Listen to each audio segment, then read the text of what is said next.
ஏராளமான தகவல் அடங்கிய புத்தகம். What information? என்ன தகவல்? The information about God, தேவனை குறித்த தகவல், about the world that he has created, தான் சிருஷ்டித்த உலகத்தை குறித்த தகவல், about the people whom he had created, அவர் படைத்தாரே அந்த மக்களை குறித்த தகவல், about the devil, பிசாசை குறித்த தகவல், about Jesus Christ, இயேசு கிறிஸ்துவை குறித்த தகவல், about the Holy Spirit. பரிசுத்த ஆவியானவரை குறித்த தகவல். Many things are revealed. பல காரியங்கள் வெளிப்படுத்தப்படுகிறது. You know, by listening to the book of Revelation, வெளிப்படுத்தின விசேஷத்தை நீங்கள் கேட்பதின் you மூலம் actually learn to know God more. தேவனை இன்னும் அதிகமாக அறிந்து கொள்கிறீர்கள். You begin to understand the world much more. உலகத்தை இன்னும் அதிகமாக புரிந்து கொள்கிறீர்கள். You begin to understand the tactics of your enemy, the devil, much more. உங்கள் எதிரி இருக்கிறானே பிசாசு, அவருடைய தந்திரங்கள் இன்னது என்பதை அதிகமாக அறிந்து கொள்கிறீர்கள். And along with it, you understand the plans and the purposes of God that he has got for the end time. மேலும் கடைசி காலத்தை குறித்து தேவன் வைத்திருக்கிறாரே திட்டங்கள், நோக்கங்கள், இவைகளையும் நீங்கள் அறிந்து கொள்கிறீர்கள். Now in chapter 12 we studied about the conflict that Satan has had for ages with Christ and Israel. 12ஆம் அதிகாரத்தில் என்ன பார்த்தோம்? கிறிஸ்துவோடும் இஸ்ரவேலரோடும் பிசாசாகப்பட்டவன் யுகம் யுகமாக வைத்திருந்த அந்த சண்டை அல்லது போரை குறித்து பார்த்து வந்தோம். Chapter 12 talks about three things. 12ஆம் அதிகாரம் மூன்று காரியங்களை குறித்து சொல்கிறது. The great red dragon, which is the devil. பிசாசாகிய பெரிய சிவப்பான வலு சர்ப்பம். The woman, we interpreted it for you as the nation of Israel. இஸ்ரவேல் தேசத்தை குறிக்கக்கூடிய ஸ்திரீ என்று சொல்லி வியாக்கியானப்படுத்துறோமே அந்த ஸ்திரீ. And the child which we know to be Jesus Christ, who was born of the nation of Israel. இஸ்ரவேல் புத்திரரிலே பிறந்த இயேசு கிறிஸ்துவாகிய அந்த ஆண் பிள்ளை. We saw that throughout the ages the devil was against this woman and against this child that will come out of the woman, and then as he came out of the woman he was against him for still. சரித்திர காலம் முழுவதுமாக பிசாசு என்ன செய்தான்? இஸ்ரவேல் புத்திரருக்கு எதிராக எதிர்த்து நின்றான். அவள் பெற்றெடுக்க போக ஆண் பிள்ளைக்கு எதிராக நின்றான். பெற்று எடுத்த பின்னும் அந்த ஆண் பிள்ளையை எதிர்த்து நின்றான். Why? Because God told him that he will send a seed of the woman to crush the devil's head. ஏன்? கர்த்தர் ஏற்கனவே சொல்லி இருந்தார், பிசாசின் தலையை நசுக்கும்படியாக ஸ்திரீனிடத்திலிருந்து ஒரு வித்து உதிக்கும் என்றார். It is out of fear that the devil started attacking every man of God and woman of God in the Old Testament time, and almost made all of them childless. இதனால் அச்சம் கொண்ட பிசாசாகப்பட்டவன் பழைய ஏற்பாட்டு காலத்திலேயும் சரி புதிய ஏற்பாட்டிலும் சரி பிறக்கிற தேவனுடைய மக்களுக்கு பிறக்கக்கூடிய ஆண் பிள்ளைகளை அவன் உபத்திரப்படுத்திக் கொண்டே வந்தான். Because he knew that Messiah was going to come out of the nation of Israel. நிச்சயமாக அவனுக்கு தெரியும் இஸ்ரவேல் மக்களிலே இருந்து மேசியா உதிக்க போகிறார் என்று அறிந்திருந்தான். This is the reason behind the persecution of the nation of Israel throughout the ages.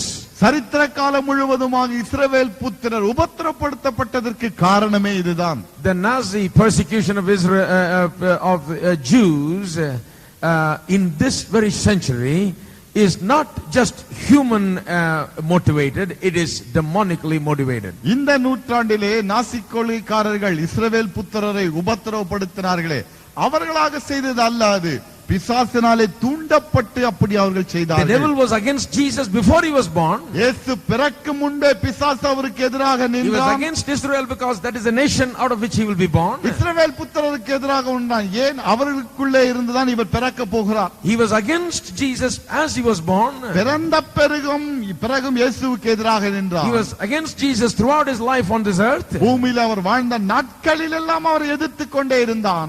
And he thought he had finished him on the cross. சிலுவையிலே அவர் கதையை முடித்து விட்டோம் என்று எண்ணினான். But to his surprise Jesus came alive on the third day. ஆனால் அவன் அதிர்ச்சி அடையும்படியாக இயேசு கிறிஸ்து மூன்றாம் நாளில் உயிரோடு வந்தார். And then said that he's going to come back. அதன் பிறகு என்ன சொன்னார்? நான் திரும்ப வர போகிறேன். To judge the world. உலகத்தை நியாயம் தீர்க்க. Part of the judgment is the judgment of the devil himself. நியாயத்தீர்ப்பிலே ஒரு பகுதி என்னவென்று சொன்னால் பிசாசை அவன் நியாயம் தீர்க்க போகிறார். Now the devil is still against the nation of Israel and the child Jesus Christ. பிசாசு தானே இப்பொழுதும் இஸ்ரவேல் புத்திரருக்கு விரோதமாக அவர்கள் பெற்றெடுத்த இயேசுவுக்கு விரோதமாக தான் செயல்படுகிறான். Because the destruction of the devil will come as a result of Jesus coming into this world. காரணம் பிசாசுடைய அழிவு இயேசு கிறிஸ்து இந்த உலகத்தின் வருவதின் மூலமாக நடக்க போகிறது. So chapter 12 is about three things. ஆகவே 12ஆம் அதிகாரம் 3 காரியங்களை குறித்தது. Satan, the nation of Israel, and Jesus Christ. பிசாசு, இஸ்ரவேல் புத்திரர், இயேசு கிறிஸ்து. Now we go to chapter 13. இப்பொழுது 13க்கு செல்லுவோம். Chapter 13 does not in any way develop the chronological order of the book of Revelation. 13ஆம் அதிகாரம் வெளிப்படுத்தல் விசேஷம் வரிசையாக வந்து கொண்டிருக்கிறது. அதிலே வந்து இது சேரவில்லை.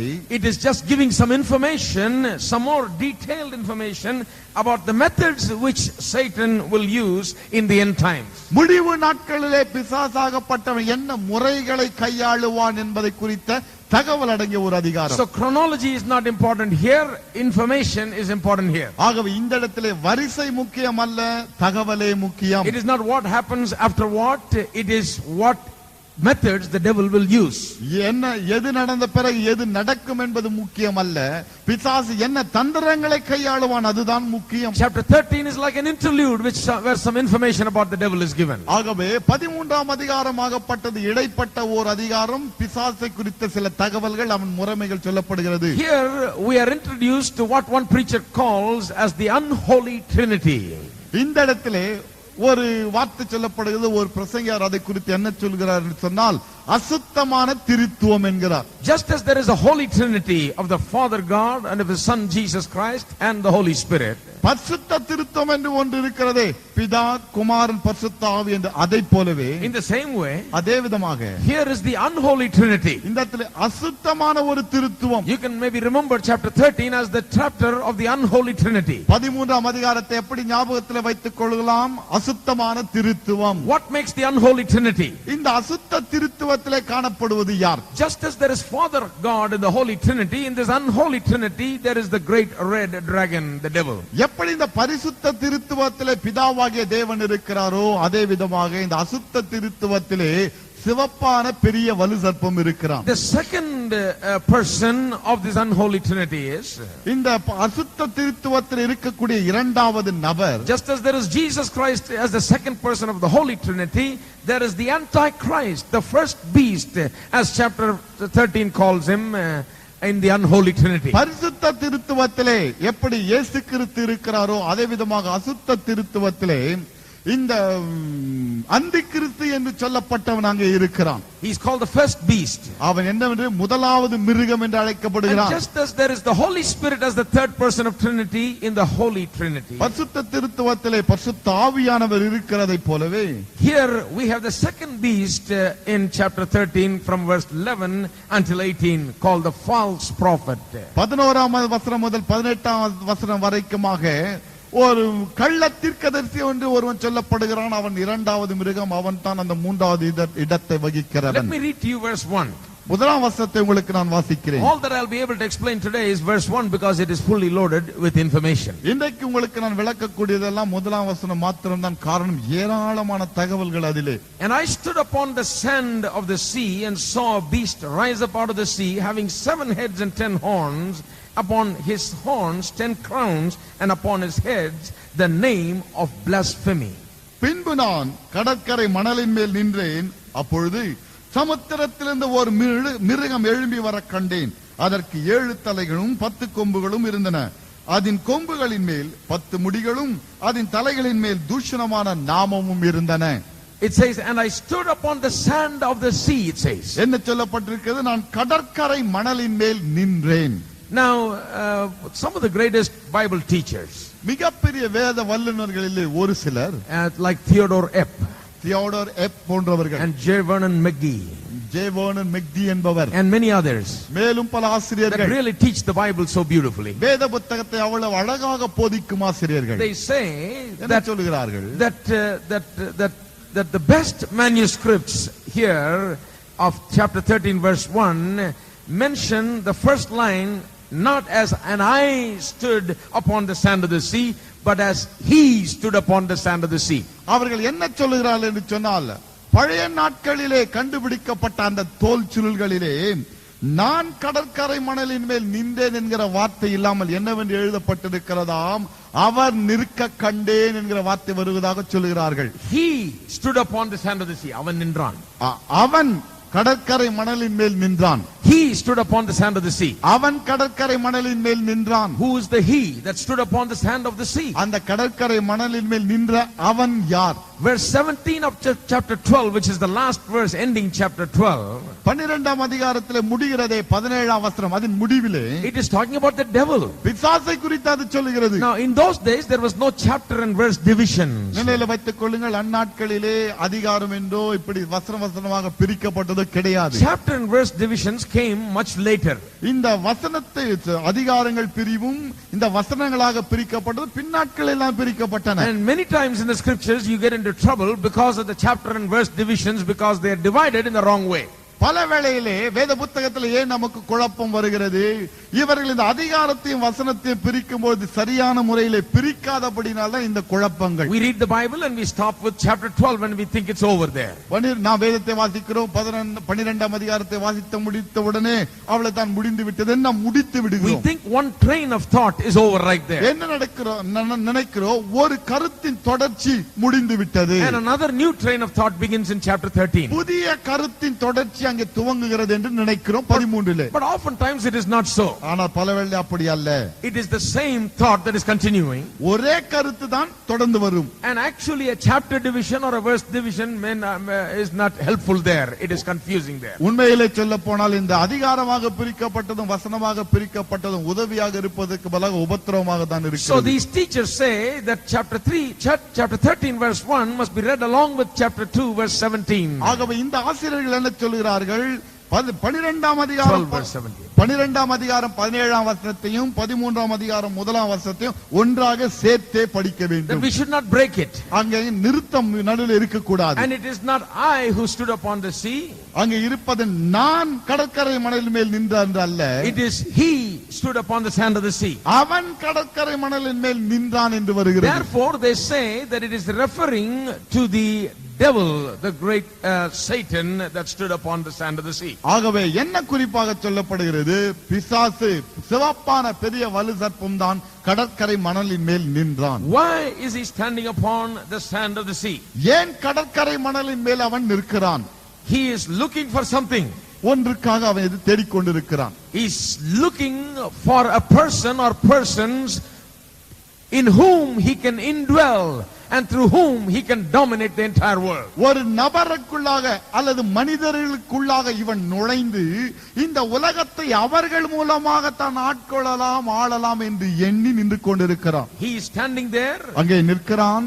and he is looking for someone, ஒரு நபரை தேடி அலைகிறான். or he is looking for some persons, அல்லது ஒரு சில ஆட்களுக்காக அவன் அங்கே காத்துக் கொண்டிருக்கிறான். so that through that person he can choose that person, and through that person, if he yields himself to him, he can manipulate the world and have dominion over the world. அந்த மனிதனை தெரிந்து கொண்டு அந்த மனிதனுடைய செல்வாக்கை பயன்படுத்தி அவன் மூலமாக இந்த உலகத்தை நாசப்படுத்தி ஆளலாம் என்று எண்ணி The நிற்கிறான். devil always wanted to have his own kingdom. பிசாசு எப்பொழுதுமே தன்னுடைய சொந்த ராஜ்யத்தை நிலைநிறுத்த வேண்டும் என்று எண்ணுகிறான். Just as there is the kingdom of God, the devil wanted to establish his kingdom. எப்படி தேவனுடைய ராஜ்யம் இருக்கிறதோ அதே போலவே பிசாசும் தன்னுடைய ராஜ்யத்தை ஸ்தாபிக்க வேண்டும் என்று That is the நினைக்கிறான். reason for his fall.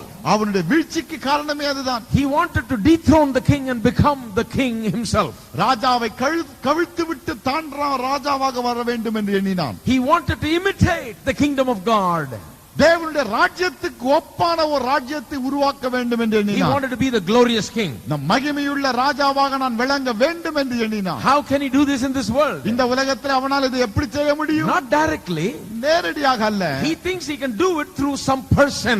என்ன நினைக்கிறான்? ஒரு நபர் மூலமாக இதை என்னால் செய்ய He முடியும். thinks he can do it through a person. ஒரு மனிதன் மூலமாக இதை செய்யலாம் என்று எண்ணுகிறான். Through the person of Antichrist. அந்தி கிறிஸ்து என்னும் ஒரு மனிதன் மூலம். This is a chapter that will describe the Antichrist, the false prophet, and the devil.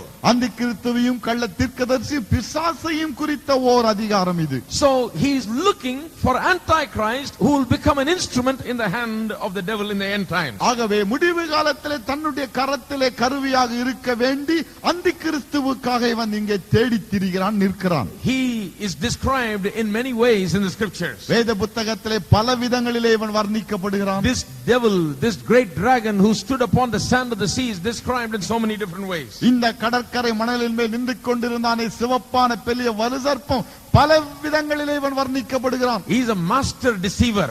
வஞ்சிப்பதிலே guy தேர்ந்தவன். He makes things attractive. காரியங்களை கவர்ச்சிகரமாக மாற்றுபவன். Turn to Ezekiel. எசேக்கியேலுக்கு திருப்புங்கள். You read something about him there that will help you understand his deception. அவனுடைய ஏமாற்று வித்தைகளை நீங்கள் புரிந்து கொள்வதற்கு அங்கே ஒரு சில வசனங்களை நீங்கள் பார்க்கலாம். Ezekiel chapter 28. எசேக்கியேல் 28ஆம் அதிகாரம். Verse 12 and 13. 12ம் 13ம். This is a description of the devil. இது பிசாசை குறித்த ஓர் வர்ணனை. Say, son of man, take up a lamentation upon the king of Tyrus and say unto him, thus saith the Lord God, thou sealest up the sum, full of wisdom and perfect in beauty. மனுபுத்திரனே, நீ தீரு ராஜாவை குறித்து புலம்பி அவனை நோக்கி, கர்த்தராகிய ஆண்டவர் உரைக்கிறது என்னவென்றால், நீ விசித்திரமாய் செய்யப்பட்ட முத்திரை மோதிரம், நீ ஞானத்தால் நிறைந்தவன், பூரண அழகுள்ளவன். Thou hast been in the garden of in Eden, the garden of God. நீ தேவனுடைய தோட்டமாகிய ஏதேனில் இருந்தவன். Now this is not talking about king of Tyrus, because he was not there in the Eden of God. இது தீரு ராஜாவை குறித்து சொல்லப்படவில்லை, காரணம் அவன் ஏதேன் தோட்டத்தில் இல்லையே. Even though it says, say to the king of Tyrus, தீரு ராஜாவை குறித்து சொல்ல என்று சொல்லப்பட்டிருந்த போதிலும், it is not referring to that person who was the king of Tyrus. தீருவுக்கு ராஜாவாக இருக்கக்கூடிய மனிதனை இது குறிப்பிடவில்லை. It is talking about the Satan who is behind the king of Tyrus, operating through him. தீரு ராஜாவுக்கு பின்னாக நின்று அவன் மூலமாக கிரியை செய்து கொண்டிருக்கிறானே பிசாசு, அவனை குறித்து சொல்கிறது. Now listen to me. There are two kingdoms. இரண்டு ராஜ்யங்கள் இப்பொழுது. One is the seen world and the other is the unseen world. ஒன்று காணக்கூடிய ஒரு ராஜ்யம், இன்னொன்று காணக்கூடாத In the ராஜ்யம். seen world there is a man named king of Tyrus. இந்த காணக்கூடிய ராஜ்யத்தில் தானே ஒரு மன்னன் இருக்கிறான், அவன் பெயர் அவன் தீரு ராஜா என்று அழைக்கப்படுகிறான். But in the unseen world ஆனால் காணக்கூடாத உலகத்திலே there is another person called the king of Tyrus.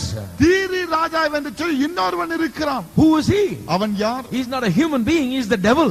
அவன் மனிதன் அல்ல, பிசாசு. That king of Tyrus in the invisible world is the one that gets into this king of Tyrus in the visible world and rules the visible world. காணக்கூடாத உலகத்தில் இருக்கிறானே தீரு மன்னன், அந்த பிசாசாகிய ராஜா, அவன் இந்த காணக்கூடிய உலகத்தில் இருக்கக்கூடிய இந்த தீரு ராஜாவுக்குள்ளாக நுழைந்து கிரியை செய்து கொண்டிருக்கிறான். Many things as you see in the government and so on. அரசாங்கத்திலும் விதமாக ஆட்சிகளில் நீங்கள் காண்கிற பல When you காரியங்கள், see devilish things, பிசாசுடைய கிரியைகளை இங்கே பார்க்கும் பொழுது you must understand there is a power behind that person motivating him to do that. அந்த மனிதனுக்கு பின்பாக ஒரு சக்தி நின்று அவனை தூண்டுகிறது என்பதை நீங்கள் அறிய வேண்டும். If Hitler murdered 6 million Jews, இந்த ஹிட்லர் மன்னனாகப்பட்ட 60 லட்சம் யூதர்களை கொன்று குவித்திருப்பானே என்றால், he didn't do it of his own. தன் சொந்த இஷ்டப்படி அவன் செய்யவில்லை. He had the murderer from the beginning living in him and motivating him and working through him. ஆதி முதற்கொண்டு கொலைபாதகனாக இருக்கிறானே பிசாசு, அவன் இவனுக்குள்ளாக இருந்து இவனுக்கு பின்னாக நின்று இவனை தூண்டி விட்டு இப்படியாக கொலை செய்ய An வைத்தான். ordinary human being is not capable of doing such things. சாதாரண ஒரு மனிதன் இதை செய்வது என்பது முடியாத விஷயம். It has to be the devil that is behind him. அவனுக்கு பின்னாலே பிசாசு இருந்தே இருக்க வேண்டும். At that time in Germany there was a devil that was behind Hitler. அந்த நாட்களிலே ஜெர்மனியிலே ஹிட்லருக்கு பின்னாலே ஒரு பிசாசு இருந்தது. That devil was probably named Hitler too. ஒருவேளை அந்த பிசாசுக்கு பெயரும் ஹிட்லராக இருக்கலாம். Because that is the devil that motivated Hitler. காரணம் அந்த பிசாசு தான் ஹிட்லரை தூண்டி விட்டது. So when it says king of Tyrus here, it is not referring to the person who is the king of Tyrus. ஆகவே தீரு மன்னன் என்று சொல்லும் வேளையிலே அந்த தீருவை ஆண்டு கொண்டிருந்த அந்த ராஜாவை குறிப்பிடவில்லை. It is talking about the demonic power, the devil that is behind the king of Tyrus. தீரு ராஜாவுக்கு பின்னாலே இருக்கிறானே பிசாசு, அவன் சக்தி, அதை குறிப்பிடுகிறது. Because the verse is very clear, because this king of Tyrus was in Eden, the garden of God. காரணம் இந்த வசனம் தெளிவாக சொல்கிறது, இந்த தீரு மன்னன் ஏதேன் தோட்டத்திலே ஆதியிலே இருந்தானாம். This Tyrus was not there. இந்த தீரு இருந்து ராஜா The இருந்த devil was there. பிசாசு தான் இருந்தான். Every precious stone was thy covering, the sardius, the topaz, the diamond, the beryl, the onyx, the jasper, the sapphire, the emerald, carbuncle and gold. The workmanship of thy tabrets and thy pipes was prepared in thee in the day that thou was created. பத்மராகம், புஷ்பராகம், வைரம், படிக பச்சை, கோமேதகம், SP, இந்திரநீலம், மரகதம், மாணிக்க முதலான சகலவித ரத்தினங்களும் பொன்னும் உன்னை மூடிக்கொண்டிருக்கிறது. நீ சிருஷ்டிக்கப்பட்ட நாளிலே உன் மேள வாத்தியங்களும் உன் நாகத்துரங்களும் உன்னிடத்தில் ஆயத்தப்பட்டிருந்தது. 14 confirms that it's not talking about the person who's the king of Tyrus. இந்த 14ஆம் வசனமாகப்பட்டது தெளிவாக சொல்லுகிறது இது தீரு மன்னன் இல்லை என்று. Thou art anointed cherub that covereth. நீ காப்பாற்றுகிறதற்காக அபிஷேகம் பண்ணப்பட்ட cherub. Now this devil was the angel of God. இந்த பிசாசு இருக்கிறான இந்த தூதன் அவன் தேவனுடைய தூதன். அவன் He was in the heavens பரலோகத்திலே இருந்தான். as a creation of God. தேவனுடைய சிருஷ்டிப்புகளிலே He ஒருவனாக was in the இருந்தான். Garden of Eden. ஏதேன் தோட்டத்தில் அவன் இருந்தான். Throughout history he has been there.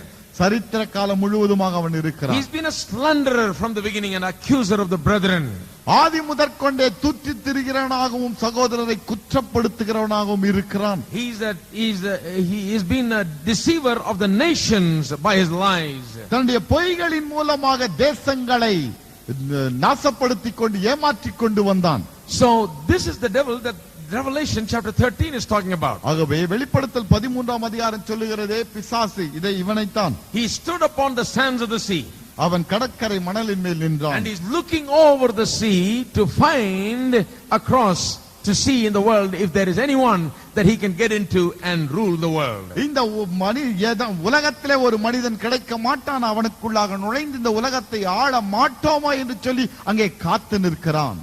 And Revelation chapter 17 verse 15.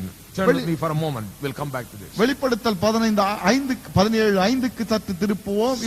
17:15. 17:15. Revelation chapter 17 verse 15. வெளிப்படுத்தல் 17:15. The sea over which the devil was looking, இந்த பிசாசு பார்த்து கொண்டிருந்தானே அந்த சமுத்திரம், அந்த கடற்கரை. it is a picture and we need to understand what it means. அது ஒரு படம், நிழலாட்டமாக சொல்லப்படுகிறது. அதை நாம் புரிந்து கொள்ள வேண்டும். It says here, and he saith unto me, the waters which thou sawest where the war sitteth are peoples and multitudes and nations and tongues. 17:15. பின்னும் அவன் என்னை நோக்கி, அந்த வேசி உட்கார்ந்திருக்கிற தண்ணீர்களை கண்டாயே, அவைகள் ஜனங்களும் கூட்டங்களும் ஜாதிகளும் பாஷைக்காரருமாம். The nations, the Gentile nations of this world are described as the waters. இந்த உலகத்தின் புறஜாதிகள் தானே தண்ணீர் என்று வர்ணிக்கப்படுகிறார்கள். So actually the devil was standing there on the shores of the sea looking over the waters. ஆகவே பிசாசாகப்பட்டவன் இந்த கடற்கரை மணலிலே நின்று கொண்டு தண்ணீரை பார்த்து கொண்டிருக்கிறான். He is not looking at the water, he is looking at the nations of the world, the Gentile nations of the world. அவன் அங்கே தண்ணீரை பார்க்கவில்லை, உலகத்திலே காணப்படுகிற புறஜாதிகளை பார்த்து கொண்டிருந்தான். And seeing if there is someone that he can get into to use for his own purposes. எவராவது கிடைக்க மாட்டார், அவருக்குள்ளாக நுழைந்து தன்னுடைய நோக்கத்தை நிறைவேற்றிக் கொள்ளலாம் என்றுதான் அங்கே The நிற்கிறான். Gentile nations are often described as troubled waters. இந்த புறஜாதிகளின் உலகம் என்னவென்று அழைக்கப்படுகிறது? எப்பொழுதுமே கலங்கின குட்டை என்று அழைக்கப்படுகிறது. They are often seen with trouble, confusion and all kinds of distress. எப்பொழுதுமே பாருங்கள், அவர்களுக்குள்ளாக குழப்பங்களும் சண்டைகளும் இருந்து கொண்டே இருக்கும். And the Gentile nations இந்த புறஜாதிகளின் உலகம் are in turmoil when Antichrist appears on the scene in the world. இந்த உலகத்திலே அந்தி கிறிஸ்து தோன்றும் வேளையிலே அவர்கள் கொந்தளித்துக் கொண்டிருப்பார்கள். The very nature of the Gentile nations, warring and confusion and division among them, paves the way for the Antichrist to come. இந்த புறஜாதிகளுக்குள்ளாக ஏற்கனவே சண்டைகளும் சச்சரவுகளும் குழப்பங்களும் இருக்கிறதே, அது அந்திக்கிறிஸ்து இந்த உலகத்துக்குள்ளாக நுழைவதற்கு வாசலை திறந்து விடுகிறது. He comes with a propaganda for peace. சமாதானத்தை கொடுப்பேன் என்று அறிவித்து உள்ளே He நுழைகிறார். comes as if he is going to bring great world peace. உலக சமாதானம் ஒன்றை நான் கொடுக்க போகிறேன் என்று அறிவிப்போடு உள்ளே வருகிறார். We saw in Revelation chapter 6 how he comes. வெளிப்படுத்தல் 6ஆம் அதிகாரத்தில் அவன் எப்படி வருகிறான் என்று நாம் ஏற்கனவே He is பார்த்தோம். seen as the rider of the horse with the bow but not an arrow. என்ன கண்டோம்? அங்கே குதிரையின் மேல் ஏறிந்தவன் கையிலே வில்லை பிடித்திருந்தான், ஆனால் அவன் கைகளிலே அம்பு இல்லை. He comes as a priest, a promoter of peace. சமாதானத்தை கொடுக்கிறவனாக அவன் வருவான். but he has a bow in his hand. ஆனால் கையிலே ஒரு வில் இருக்கிறது. Why does a peacemaker need a bow? ஏன் சமாதானத்தை கொடுக்க வருகிறவன் கையில ஒரு வில்லை கொண்டு வர வேண்டும்? It reveals that his intentions are there, that later on he will cause trouble. என்ன வெளிப்படுத்துகிறது? இவனுடைய நோக்கம் என்ன? பின்னாட்களே இவன் ஒரு உபத்திரவத்தை கொண்டு வருவான். He has come really to bring confusion and war. அவன் குழப்பத்தையும் யுத்தத்தையும் கொண்டு வரத்தான் அங்கே வருகிறான். But ஆனால் he looks as if he is coming for peace. ஆனா வரும்போது எப்படி வருகிறான்? சமாதான கர்த்தனை போல நுழைகிறான். He comes in the midst of a troubled world. என்ன கலங்கின ஒரு உலகத்திலே வந்து நுழைகிறான். The Bible tells us that he comes, when he comes it will be a troubled world. வேத புத்தகம் சொல்லுகிறது அவன் வரும் வேளையிலே உலகம் அங்கே கலங்கி தவிக்கும். Turn to Daniel chapter 11, we have the information there. தானியேல் 11ஆம் அதிகாரத்துக்கு திருப்புங்கள், அங்கே இந்த தகவல் இருக்கிறது. Chapter 11 verse 21 onwards. 11ஆம் அதிகாரம் 21 முதல். The kind of world into which the Antichrist will come is described here. அந்திக்கிறிஸ்து நுழைய போகிறானே ஒரு உலகம், அந்த உலகம் எப்படிப்பட்டதாக இருக்கும் என்பது இங்கே சொல்லப்படுகிறது. And in his estate shall stand up a vile person, to whom they shall not give the honor of the kingdom, but he shall come in peaceably and obtain the kingdom by flatteries. அவன் ஸ்தானத்தில் அவமதிக்கப்பட்டவன் ஒருவன் எழும்புவான், இவனுக்கு ராஜ்யபாரத்தின் மேன்மையை கொடாதிருப்பார்கள், ஆனாலும் இவன் சமாதானமாய் அழைத்து இச்சகம் பேசி ராஜ்யத்தை கட்டிக் கொள்ளுவான். And with the arms of a flood they shall be overthrown from before him and shall be broken, yea also the prince of the covenant. பிரவாகமாய் வருகிற சேனைகள் இவனாலே பிரவாகமாய் முறிக்கப்படும், உடன்படிக்கையின் தலைவனும் முறிக்கப்படுவான். And after the league made with him he shall work deceitfully, for he shall come up and shall become strong with a small people. ஏனென்றால் அவனோட சம்பந்தம் பண்ணின நாட்கள் முதல் அவன் சூதாய் நடந்து கொஞ்சம் ஜனங்களோட புறப்பட்டு வந்து பலம் கொள்ளுவான். That is the kind of world that he enters in. அவன் நுழைகிற உலகம் அப்படிப்பட்ட உலகமாகத்தான் இருக்கும். There is much confusion, ஏராளமான குழப்பம் இருக்கும். therefore there is a need for him. ஆகவே அவன் வர வேண்டிய ஒரு அவசியம் ஏற்பட்டு விடுகிறது. The path is made because of the confusion that exists. அங்க இருக்கிற குழப்பத்தின் நிமித்தமாக தான் அங்கே ஒரு வழியே பிறக்கிறது. And this demonically motivated person will come and begin to take charge. இந்த பிசாசினால் தூண்டப்பட்ட மனிதன் உள்ளே நுழைகிறான், பொறுப்பை கையிலே எடுக்கிறான். Turn back to Revelation 13.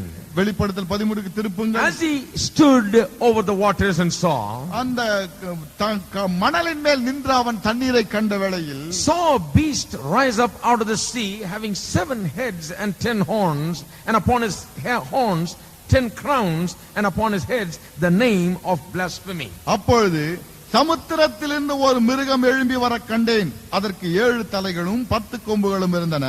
அதன் கொம்புகளின் மேல் 10 முடிகளும் அதன் தலைகளின் மேல் தூஷணமான நாமமும் இருந்தன. The phrase the 7 heads and 10 horns refer to the kingdom of 10 nations.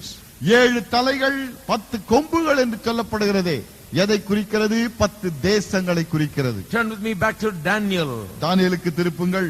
Often in knowing these details, Daniel and Revelation must be studied together.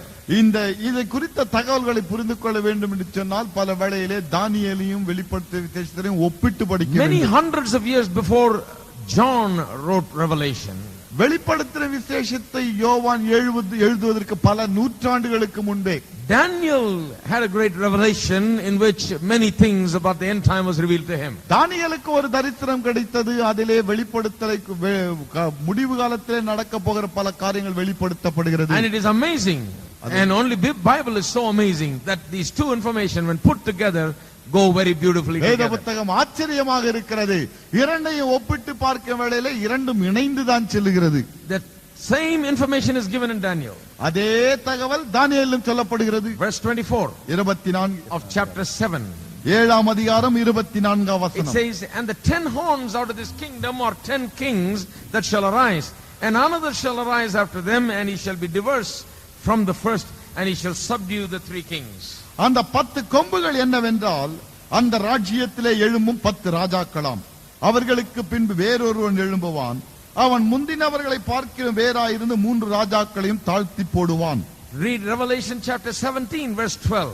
வெளிப்படுத்தல் 17:12 வாசியுங்கள். And the 10 horns which thou sawest are 10 kings, which have received no kingdom as yet, but receive power as kings 1 hour with the beast. நீ கண்ட 10 கொம்புகளும் 10 ராஜாக்களாம். இவர்கள் இன்னும் ராஜ்யம் பெறவில்லை. இவர்கள் மிருகத்துடனே 1 மணி நேரமளவும் ராஜாக்கள் போல அதிகாரம் பெற்றுக் கொள்கிறார்கள். These have one mind and shall give their power and strength unto the beast. இவர்கள் ஒரே யோசனை உள்ளவர்கள். இவர்கள் தங்கள் வல்லமையையும் அதிகாரத்தையும் மிருகத்திற்கு கொடுப்பார்கள். This is the last form of world empire that arises from the area of the ancient empire. இந்த கடைசியாக எழும்பக்கூடிய ஓர் சாம்ராஜ்யம் இதுதான். And it arises as a last thing.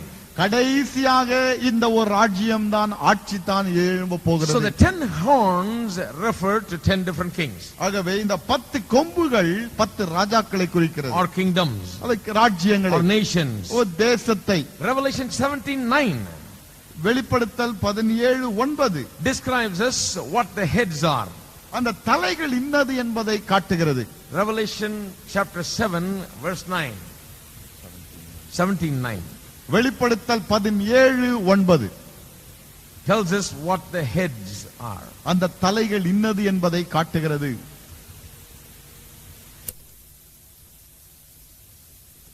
Destruction of the city of Jerusalem and the temple of God.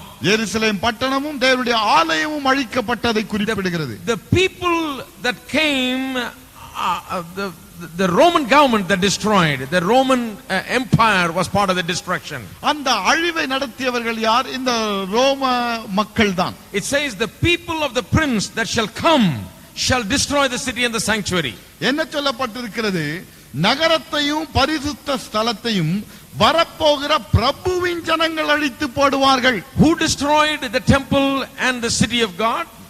பட்டணத்தையும் அந்த தேவாலயத்தையும் இடித்து போட்டது யார்? In 70 AD, ஏடி கிறிஸ்துவுக்கு பின் 70 who destroyed it? அதை அழித்தது யார்? Which people destroyed it? எந்த மக்கள் அந்த ஊரை அழித்தார்கள்? It says they are the people out of whom the prince will come.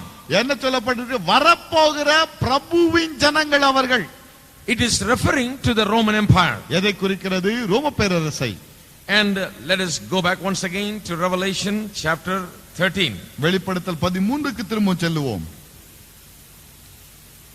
So we know now that the devil begins his work in this earth at the last days. என்ன தெரிகிறது நமக்கு? கடைசி நாட்களிலே பிசாசு தன்னுடைய கைவரிசை காட்ட முற்படுகிறான். The way he works is to look for a person through whom he can work. எப்படி அவன் கிரியை செய்ய முடியும்? ஒரு நபரை தேடுகிறான், அவன் மூலமாக கிரியை செய்யலாம். What is his intention? அவனுடைய நோக்கம் என்ன? He wants to have a kingdom just like God has got a kingdom. தேவனுக்கு எப்படி ஒரு ராஜ்யம் இருக்கிறதோ அதே விதமாக தனக்கும் ஒரு ராஜ்யம் இருக்க வேண்டும். And he wants to rule over it. அதை அவன் ஆள வேண்டும். He wants to establish his kingdom. தன்னுடைய ராஜ்யத்தை இங்கே ஸ்தாபிக்க He wants வேண்டும். to sway the nations under his power. தன்னுடைய அதிகாரத்தின் கீழாக மக்களை கொண்டு வந்து He அடக்க looks for a வேண்டும். person ஒரு நபருக்காக தேடுகிறான். and he finds that person. அந்த மனிதனை கண்டுபிடித்து விட்டான். He is described as the beast that rose up out of the sea. என்னவென்று அவன் வர்ணிக்கப்படுகிறான்? சமுத்திரத்திலிருந்து எழும்பி வந்த ஒரு மிருகம் என்று. He comes out of the people of the Gentiles. அந்த புறஜாதிகளுக்குள்ளாக இருந்து இந்த மனிதன் எழும்பி He வருகிறான். arises out of the nations of this world. இந்த உலகத்தின் மக்களுக்குள்ளாக இருந்த மனிதன் He is the எழும்புகிறான். beast that rises up out of the sea. அந்த சமுத்திரத்திலிருந்து இந்த மனிதன் எழும்பி வருகிறான். And to help him and to give him power and authority and glory and grandeur are 10 nations of this world. அந்த மனிதனுக்கு அதிகாரத்தையும் வல்லமையும் மகத்துவத்தையும் ராஜ்யத்தையும் கொடுப்பது யார்? இந்த உலகத்தில் இருக்கக்கூடிய 10 ராஜ்யங்கள். They give him authority. அவனுக்கு அதிகாரம் They கொடுக்கிறது. make him the head. அவனை தலையாக They மாற்றுகிறார்கள். form one ruler government under him. அவனுக்கு கீழாக 10 பேரும் சேர்ந்து ஒரே ஆட்சி அமைக்கிறார்கள். They are behind him. அவனுக்கு பின்னால் இவர்கள் நிற்கிறார்கள். By them he gets all his glory. அவர்கள் மூலமாக இவன் சகல மகிமையும் பெற்றுக் Now கொள்கிறான். let us read a last piece of information there. கடைசி தகவலை He வாசிப்போம். says upon his head the name of blasphemy was there. அதின் தலைகளின் மேல் தூஷணமான நாமமும் இருந்தன. It says on the head was the name of blasphemy. என்ன சொல்லப்பட்டிருக்கிறது? அதின் தலையின் மேல் தூஷணமான நாமம் இருந்தது. When the Antichrist comes, அந்திக்கிறிஸ்து வரும்போது he will come out of the nations of the world, இந்த உலகத்தின் ஜாதிகளில் இருந்து வருவான். Gentile nations. புற ஜாதிகளில் இருந்து He வருவான். will come out of the people, the very same people that destroyed the city and the temple In AD 70, கிறிஸ்துவுக்கு பின் 70 தேவாலயத்தையும் நகரத்தையும் இடித்தார்களே மக்கள், அந்த மக்களுக்குள்ளாக இருந்து எழும்புவான். that information is very clear. அந்த தகவல் தெளிவாக இருக்கிறது. And he is known for his blasphemy. அவன் எதற்கு பெயர் பெற்றவன்? தூஷணமான வார்த்தைகளை There are பேசுவதற்கு. two primary ways in which he will blaspheme God. இரண்டு விதத்திலே அவன் தேவனை தூஷணப்படுத்துவான். He will blaspheme God in two ways. இரண்டு வழிகளிலே தூஷணமாக One, பேசுவான். by making himself equal to God, ஒன்று தன்னை தேவனுக்கு சமனாக வைத்துக் கொள்வதன் by மூலம், usurping himself in God's place. தேவனுடைய ஸ்தானத்திலே தன்னை கொண்டு வந்து வஞ்சகமாக வைத்துக் கொள்வதன் மூலம் He will declare himself to be like God and நானே be equal தேவன் with என்று God. அறிக்கையிடுவான் மக்களில். And he'll show himself as equal to God. தான் தேவனுக்கு சமமானவன் என்று உலகத்துக்கு காட்டுவான். 2 Thessalonians chapter 2 gives us some information about that. 2 தெசலோனிக்கேயர் 2ஆம் அதிகாரம் இவனை குறித்த சில தகவல்களை நமக்கு கொடுக்கிறது. 2 Thessalonians chapter 2 2 தெசலோனிக்கேயர் 2ஆம் அதிகாரம் verse 4. 4ஆம் வசனம். It is talking about the Antichrist, அந்த கிறிஸ்துவை குறித்து அது அங்கே சொல்கிறது. who opposeth and exalteth himself above all that is called God or that is worshipped, so that he as God sitteth in the temple of God, showing himself that he is God. அவன் எதிர்த்து நிற்கிறவனாயும் தேவன் என்னப்படுவது எதுவோ ஆராதிக்கப்படுவது எதுவோ அவை எல்லாவற்றுக்கும் மேலாக தன்னை உயர்த்துகிறவனாயும் தேவனுடைய ஆலயத்தில் தேவனைப் போல உட்கார்ந்து தன்னைத்தான் தேவன் என்று காண்பிக்கிறவனாயும் இருப்பான். This is, we'll study this, called the abomination of desolation. இது என்னவென்று அழைக்கப்படுகிறது? இது பாழாக்குவதற்கு ஏதுவான அருவருப்பு. He will sit in the temple and declare himself as God. அவன் தேவாலயத்தில் உட்கார்ந்து நான் தான் தேவன் என்று அறிவிப்பான். He'll make himself equal to God. தேவனுக்கு சமனாக தன்னை வைத்துக் கொள்வான். That is blasphemy. அதுதான் தூஷணம். That is one of the ways that that Antichrist will blaspheme God. தேவனை அந்திக்கிறிஸ்து தூஷிக்கிற இரண்டு வழிகளை இது ஒன்று. Even though he is man, he is full of the devil. அவன் மனிதனாக இருந்தாலும் பிசாசால் நிரம்பி He இருப்பான். acts against God because he is full of the devil. பிசாசால் நிரம்பி இருப்பதால் தேவனுக்கு விரோதமாக செயல்படுகிறான். The second way in which he will blaspheme is this. இரண்டாவது எப்படி தேவனை இவன் தூஷிப்பான்? The Antichrist will blaspheme God by slandering and taking God's name in vain. தேவனுடைய நாமத்தை வீணாக வழங்குவதன் மூலம், அவதூறாக பேசுவதன் மூலம் தேவனை தூஷிப்பான். Turn to Daniel once again. தானியேலுக்கு திருப்புங்கள். Chapter 11. 11ஆம் அதிகாரம். He will slander God and use his name in vain, thus blaspheming God. தேவனுடைய நாமத்தை அவமதிப்பான், அதை அனாவசியமாக உபயோகப்படுத்துவான். Chapter 11, Daniel 11 verse 36. 36. And the king shall do according to his will, and he shall exalt himself and magnify himself above every god, and shall speak marvelous things against the God of gods, and shall prosper till the indignation be accomplished, for that is determined shall be done. ராஜா தனக்கு இஷ்டமானபடி செய்து தன்னை உயர்த்து எந்த தேவனிலும் தன்னை பெரியவனாக்கி தேவாதி தேவனுக்கு விரோதமான ஆச்சரியமான காரியங்களை பேசுவான். கோபம் தீரும் மட்டும் அவனுக்கு கைக்கூடி வரும், நிர்ணயிக்கப்பட்டது நடந்தேறும். You must understand, speaking marvelous things here is not marvelous good things. இந்த இடத்திலே ஆச்சரியமான காரியங்களை பேசுவான் என்று சொல்லும் பொழுது ஆண்டவரை புகழக்கூடிய காரியங்கள் அல்ல. It's marvelously bad things. உண்மையாகவே ஆச்சரியப்படத்தக்கதான மோசமான காரியங்களை பேசுவான். Have you ever seen some people slander others? மற்றவர்களை தூஷிக்கிற மக்களை பார்த்திருக்கிறீர்களா? They will build stories and tell stories, great stories.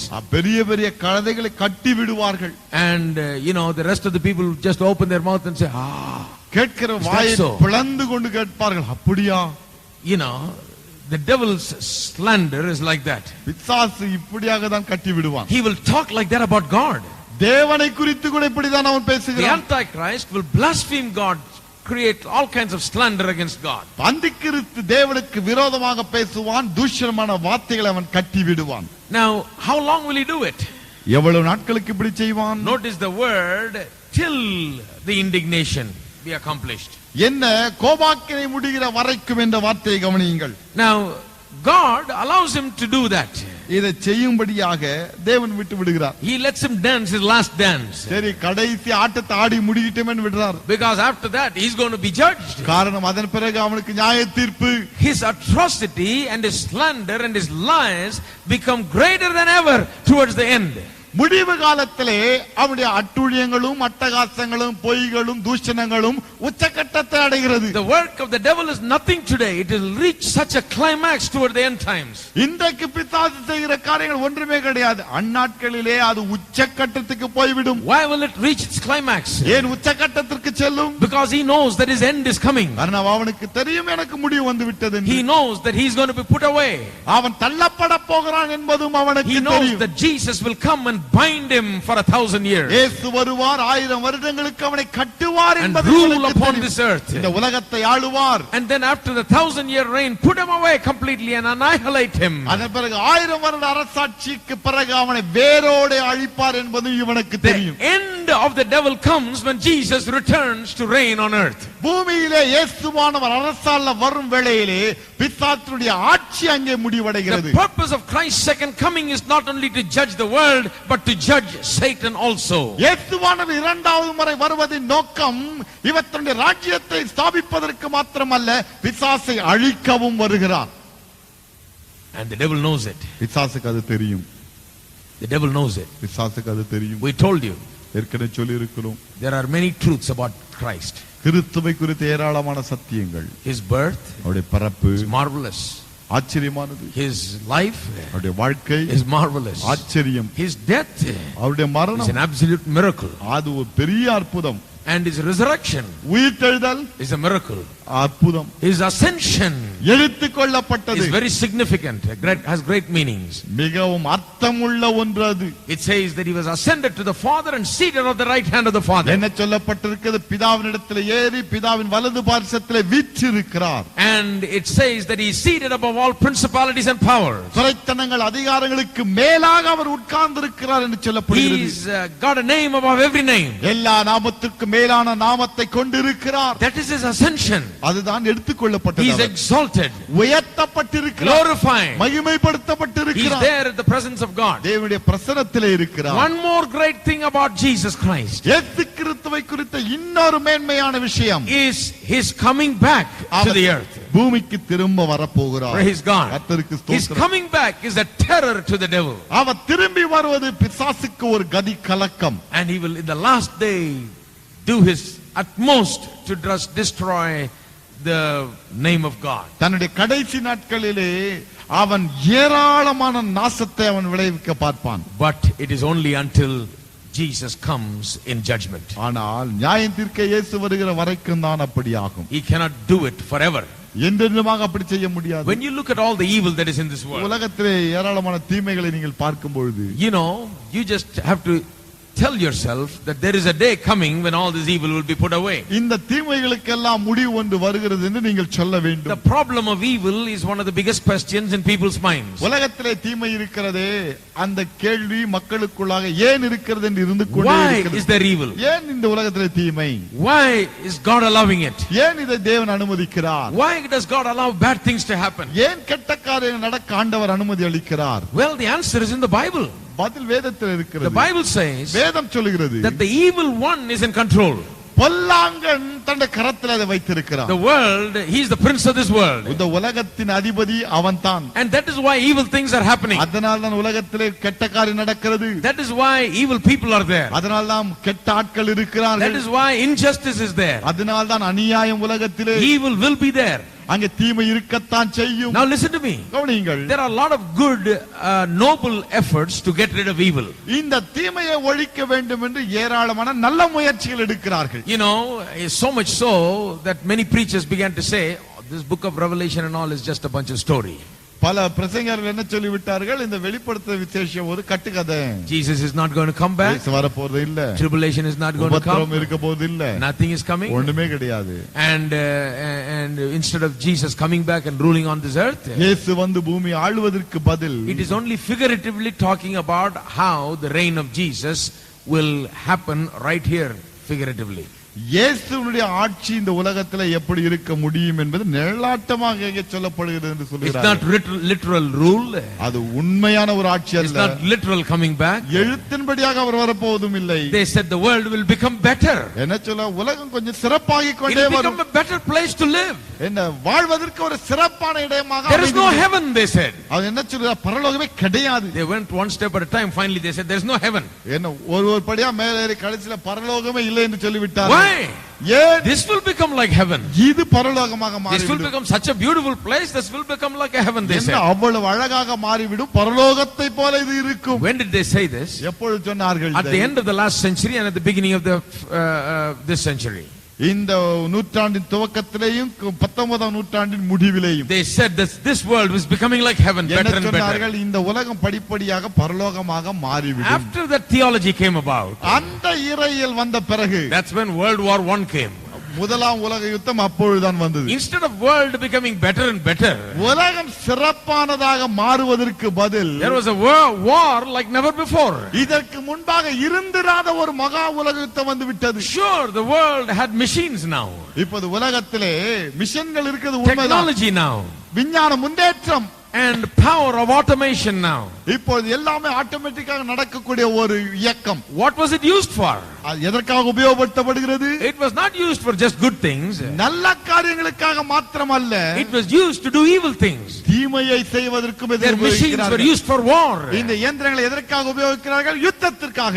Billions and billions of dollars are spent today in the world to make weapons of war to kill people. இன்றைக்கு யுத்த ராணுவ தளவாடங்களை வாங்கும்படியாக கோடிக்கணக்கிலே அமெரிக்கர்கள் பணத்தை செலவிடுகிறார்கள்.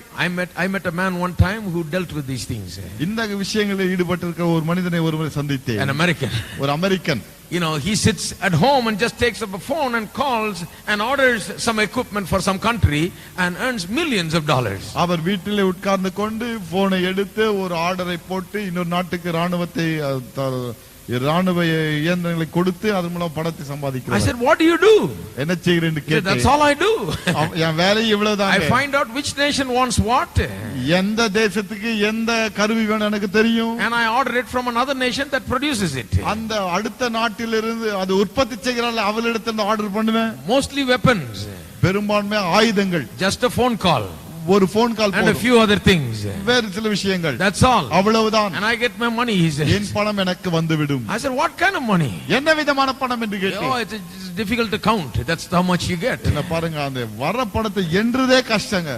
The world is building up for something. உலகமாகப்பட்டது ஒன்றை உருவாக்கி கொண்டே வருகிறது. It's not trying to become better and better. சிறப்பானதாக இது மாறி வரவில்லை. It is becoming worse and worse. சீர்கெட்டு கொண்டே வருகிறது. It is becoming more and more empowered by the devil and his tactics. பிசாசாலும் அவனுடைய தந்திரங்களாலும் நிறைந்து கொண்டே வருகிறது இந்த World உலகம். War I shocked these liberal theologians. இந்த மகா உலக யுத்தமாகப்பட்டது இந்த லிபரல் தியாலஜிகளை குழப்பி விட்டது. They kept quiet after that. அதன் பிறகு வாய் மூடிக்கொண்டார்கள். Again they started talking. அதன் பிறகு பேச They said, ஆரம்பித்தார்கள். oh, heaven has come down. என்ன சொன்னார்கள்? திரும்பமாக பரலோகம் வந்து விட்டது. World is becoming better. உலகம் சிறப்பாகிறது. We can get rid of evil. தீமை நாம் ஒழித்து We can விடலாம். send people to colleges and universities. இந்த மக்களை கல்லூரிக்கும் பல்கலைக்கழகங்களுக்கு அனுப்பலாம். Educate them, make them better. படிப்பை கொடுத்து அவளை நல்லவர்களாக They'll மாற்றுவோம். become better. நல்லவர்களாக We'll have a மாறுவார்கள். modern, beautiful society. இது நாம் அழகான சிங்காரமான ஒரு உலகத்தை உருவாக்குவோம். Then came World War II. அதன் பிறகு இரண்டாம் உலக யுத்தம் வந்தது. And then they couldn't talk anymore அதன் பிறகு வாய் திறக்க முடியவில்லை. because they can't believe in heaven. காரணம் பரலோகத்தை இவர்களால் நம்ப They முடியவில்லை. can't believe in the existence of evil and the evil one, the devil.